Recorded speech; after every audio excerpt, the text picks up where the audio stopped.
আমার টাকা লই গেছে, 20,000 টাকা লই গেছে আমার পকেটে। আমি ওখানে গেলি 20,000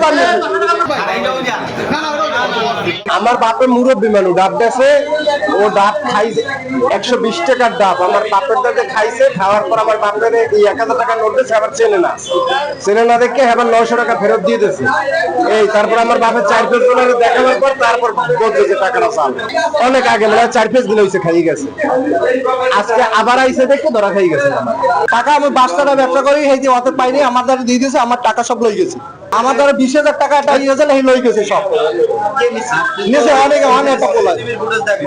ওখানে ডিউটি করতেছি, ও ওখানে ফল কিনতে গেছে। ফল কেনার পর ওই যে আর কাছে ফল কিনছে সে তাকে জাল টাকা দিয়েছে। দেওয়ার পরে জনগণ ধরে ফেলাইছে। পরে আমরা যাই ওকে জাল টাকা সব নিয়ে আসছি। এখানে এই সব টাকা এখন পর্যন্ত গোনা হয় না, টাকা সিজাল লিস্ট করা হচ্ছে। Next level, well done, side by side, free.